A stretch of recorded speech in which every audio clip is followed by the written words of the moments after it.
임성근 탄핵안이 아마 4일날 표결될 것 같죠? 161명이 동참했는데 4일날 표결 동참하면 지금 임시국회가 열렸고 이거 뭐 안 될 이유가 없겠죠?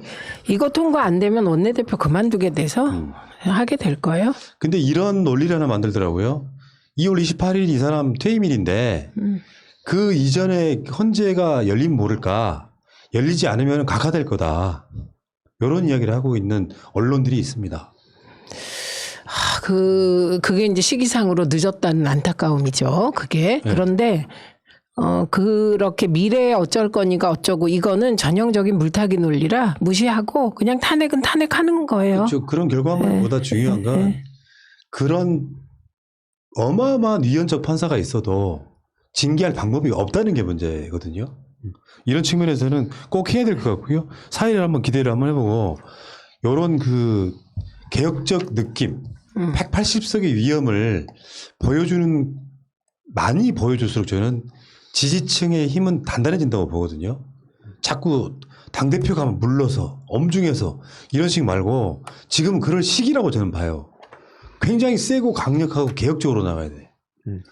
아니 이 판사는요 그 대표적으로 나온 게 뭐 상케이 신문 지국장이 박근혜 행적에 대한 그 보도와 관련한 재판 직접 개입, 그다음에 야구 선수 도박 관련한 재판에 직접 개입, 민변 변호사 뭐 관련한 재판에 직접 개입, 이게 나와 있는 것만인데 그럼 이분은 얼마나 더 재판 개입을 했는지 우리가 모르지 않겠습니까?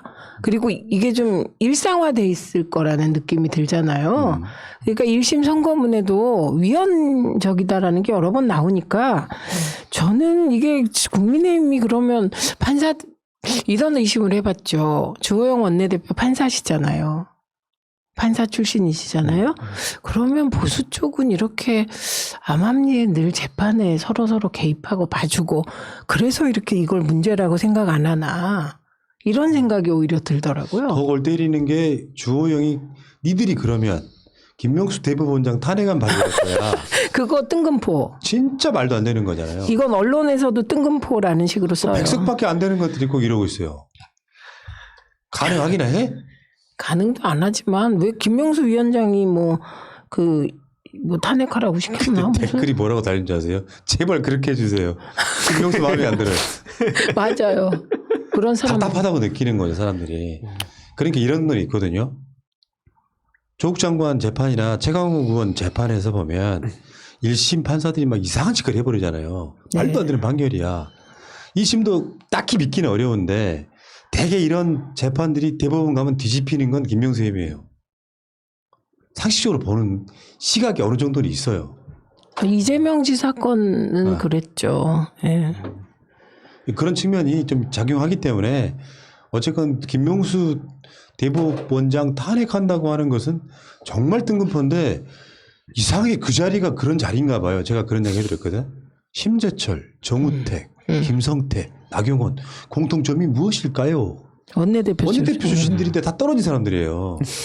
그러니까 말이 많아지고 세지면서 정말 입에서 나오는 것은 구구의 목소리를 막 나오는 것 같은 사람들이 결국에 나도 이게 그 원내대표 흑역사가 다음 주호영 떨어질 것 같아요. 왜냐하면 가덕도랑 연관이 있어. 그러니까 그쪽 원내대표 흑역사가 저는 그렇게 작동을 한다고 보거든요. 근데요, 이 똥볼 말고 또 똥볼이 하나 있었어요.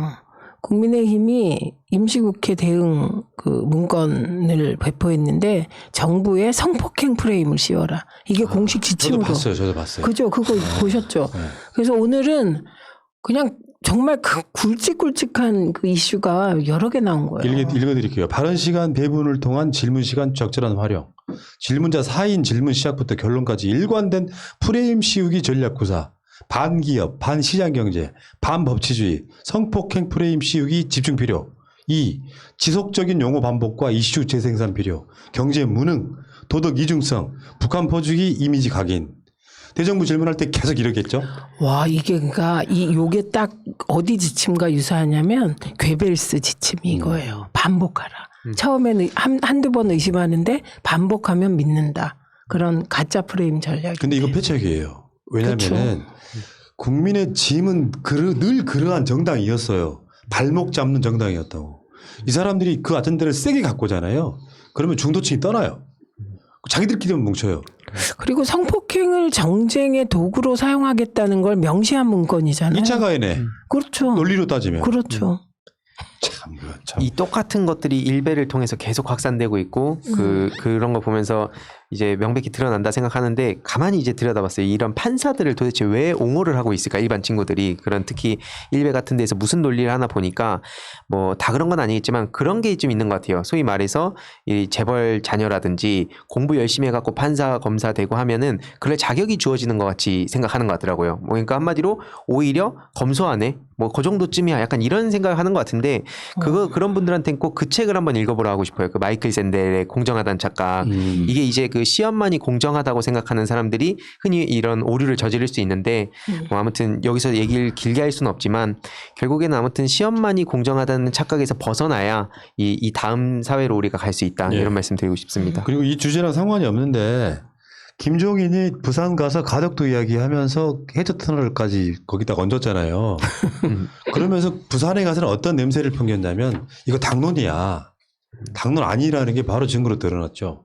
주호영이 김종인 위원장 부산 가는데 안 따라가고 인터뷰에 그런 게 나와요. 자기랑 상의도 없이 갔다고. 상의도 없이 가서 나에게 말도 않고 갔다. 할 말이 없다.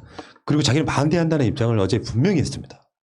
그러니까 저렇게 선당후사 하지 마시고 대구의 이익을 위해서 열심히 하십시오. 예. 그러니까 이분은 아마 지금 국민의힘에서는 이제 원내대표도 떨궈질 것 같기도 하고 진짜 중요한 건 선거에 이기기 위해서 가덕도를 이용하는 게 아니고 부산 경제가 갖는 그 어려움들이 가덕도 공항이 만들어지면 부산 경제뿐만 아니라 한국 경제에 굉장히 좋은 영향을 끼칩니다. 그런 용도로 써먹는 부분이어야지 저렇게 김종인 씨처럼 당론인 것처럼 가서 온갖 뭔가를 구사했지만 사실은 주호영 원내대표부터가 반대하고 있는 상황이란 말이에요. 당론으로 만들지도 못했습니다. 그러니까 이게 김종인 위원장의 운명도 참 백척간두에 서 있습니다. 예. 사실 그러다 보니 이제 저런 몽환적인 색깔론 예. 들고 나오게 되는 것인데 지금 그 가덕도 신공항 가지고 국힘은 당분간 내분이 지속될 수밖에 없고 아마도요. 네, 그러니까 다시 해저터널을 들고 나왔는데 이거는 엎친 데 덮친 격이죠. 이럴 땐 보통 대구의 공약을 내세우거든요. 그러니까 제가 저분이 정치 10단이라면 왜 저러시나 한 대목인데요. 보통은 이럴 때 그 지역을 통으로 놓고 부산은 가덕도 신공항, 대구에는 뭐 이렇게 해서 공약을 발표하는 겁니다. 특히 국힘은 그래야죠. 거기 국힘의 텃밭이잖아요. 대구에 민주당 의원 한 명도 없잖아요. 대구 경북에. 그렇죠. 그런데 그 부산에 또 해저터널을 연결해서 부산에 이제 그 기지 역을 두자 이런 거니까. 이렇게 하면 어떨까요? 해저터널을 대구로 파면 어떨까요? 이렇게 돌아서. 웃겨서 그래, 웃겨서. 아유, 참내.